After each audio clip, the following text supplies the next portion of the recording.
வேர் அழுகல் போன்ற பிரச்சனைகள் வரும், பூஞ்சை தொற்றுகள் வரும். அது மாதிரி வேர் வளர்ச்சி இல்லாமல் சரியாக கிளைக்க முடியாமல் வேர் மட்டும் இல்லாமல் தண்டுகள் முதற்கொண்டு எல்லாமே வந்து அழுக ஆரம்பிக்கக்கூடிய ஒரு சூழ்நிலை வரும். அப்போ இதை வந்து அவாய்ட் பண்ணுறதுக்கு நம்ம என்ன பண்ணணும்?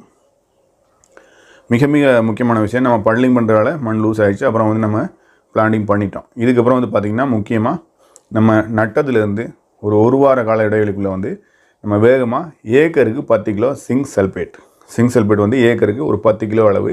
அந்த மாதிரி ரொம்ப சேறு வாங்குது, ரொம்ப அதிகமான சேராக இருக்குது, மண் இறுக்கம் கொடுக்கல அப்படின்ற பட்சத்தில் நட்ட முதல் நாள்லேருந்து 7 நாளைக்குள்ளே வந்து நம்ம கொடுக்குறது மிகச்சிறப்பாக இருக்கும். அதிகபட்சம் 10 நாளைக்குள்ள கூட கொடுக்கலாம். அங்கே வந்து சிங்க் சல்பேட் வந்து ஒரு ஏக்கருக்கு 10 கிலோ மணலில் கலந்து, மணல் கிடைக்கல அப்படின்னா மண்ணில் கலந்து போடுங்க. நம்ம உரம் யூரியா கூட கலந்து வச்சோம்னா ரொம்ப குளன்னு ஆகிடுறதுக்கான வாய்ப்புகள் இருக்கும். அதனால் நம்ம மண் அல்லது மணல் இல்லை நான் உடனே போட்டுருவேன் அப்படின்ற மாதிரி உங்களுக்கு ஒரு இது வந்துச்சுன்னா நன்றாக